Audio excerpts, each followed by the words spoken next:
Shellfish farming on the west coast of the United States evolves from a rich history over 100 years old. And shellfish growers' partnership with nature continues a long tradition of benefiting rural communities and improving the environment. I'm Bill Dewey. I'm a shellfish biologist, and I've been farming shellfish for 27 years. On behalf of the Pacific Coast shellfish growers, I'm honored to tell our story of farming the Tidelands.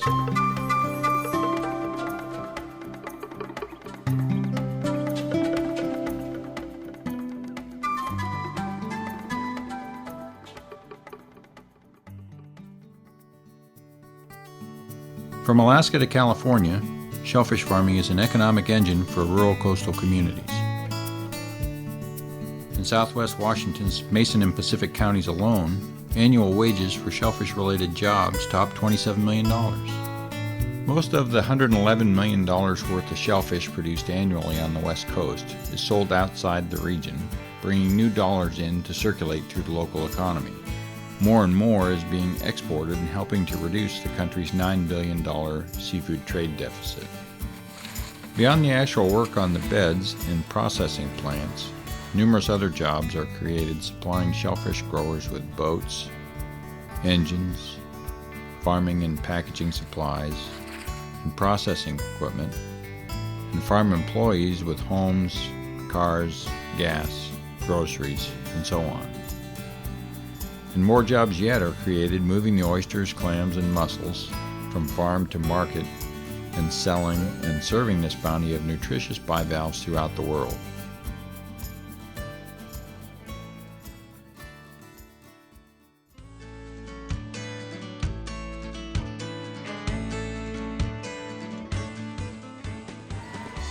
The shellfish we produce are also central to a number of festivals and fundraising events, such as Oyster Fest, the Samish Bay Bivalve Bash and Low Tide Mud Run, and Slurp, the shellfish lovers' ultimate rejuvenation party.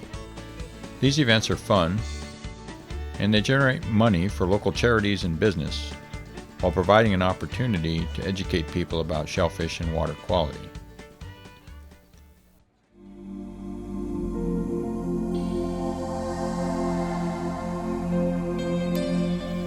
It's no coincidence that the bays on the west coast, which are considered to have the best water quality and ability to support marine life, are also the largest shellfish producing bays. Water quality is critical to shellfish growers. Without it, the shellfish they grow aren't safe to eat. For generations, growers have been out on the front line protecting and restoring their bays. Shellfish growers and Native American tribes have a long history of cooperation.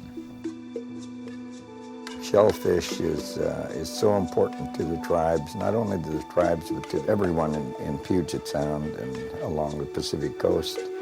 You know, and the growers got to be there. The industry is important to Puget Sound.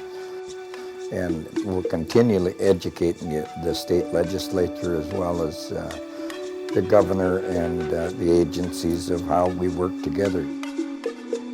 A recent settlement regarding tribal shellfish rights is a win-win for the tribes, growers, and citizens of Washington State. You know, this agreement is just a great big, beautiful thing for the tribes and the growers.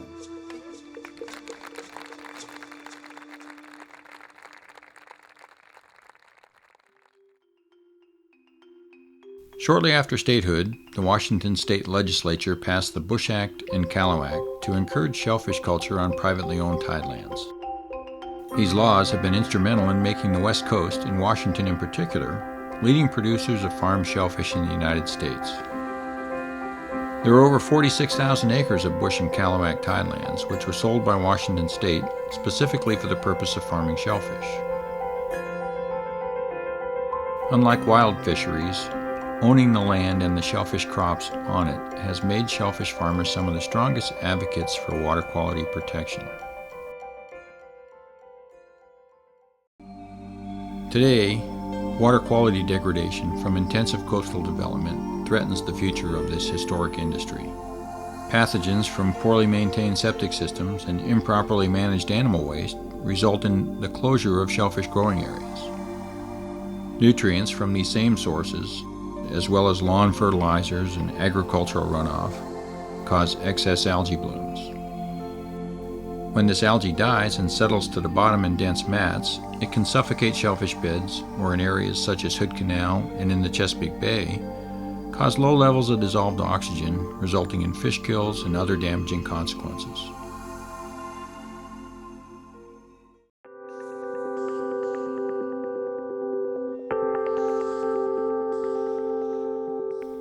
The clams, oysters, and mussels that we farm eat the algae that results from these nutrients and can actually help prevent some of the negative impacts. The shellfish efficiently filter the algae and other particles from the water with microscopic cilia on their gills. This filtering enhances sunlight penetration and brings nutrients to the bottom, which can improve eelgrass growth. This filter feeding mitigates the effects of excess nutrients plaguing many of our coastal estuaries. Shellfish remove excess nutrients by eating the algae and using the energy gained from it to grow. When harvested, these nutrients are removed from the estuary. Individually, shellfish can filter incredible volumes of water. An adult oyster, for example, filters up to 65 gallons per day. Each of these side-by-side aquariums contains a gallon of seawater with 300,000 cells of algae per milliliter. The one on the right has 60 manila clams in it, and there are no shellfish in the one on the left. It's a time-lapse video that captures 28 minutes in 15 seconds. You can imagine billions of clams, oysters, and mussels filtering like this 24 hours a day have an amazing ability to clean the water. According to Hauke Kite Powell at Woods Hole Oceanographic Institute, shellfish are by far the most cost-effective strategy to control pollution. And even the Environmental Protection Agency has noted that filter-feeding mollusks are pollution control technology in and of themselves. Millions of dollars are being spent in New York Harbor, the Chesapeake Bay, and elsewhere around the world to restore shellfish for these valuable ecological services. Farm shellfish crops provide them for free.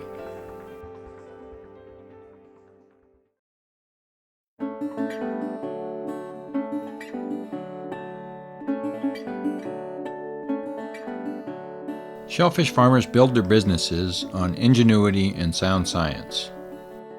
Members of the Pacific Coast Shellfish Growers Association actively support ongoing research on the environmental effects of their various culture activities. Results of this research are used to inform farm management practices. The fact that some of the most productive beds today are the same ones that have been farmed for over 100 years is a testament to growers' commitment to working in harmony with the natural environment.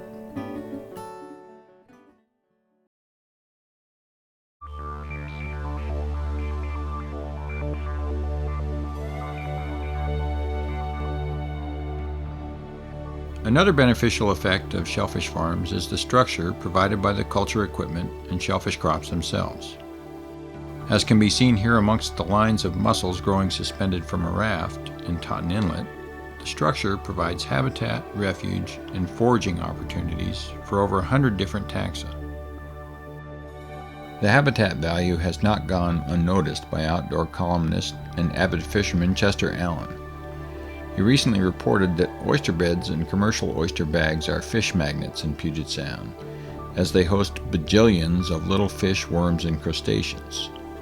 When the tide drops, Chester notes that most of those critters spill into the flow and create a fast-moving buffet line for sea-run cutthroat trout, coho salmon, and other fish. He says, "If you find a beach with shellfish, you've found a beach that attracts and feeds trout and salmon."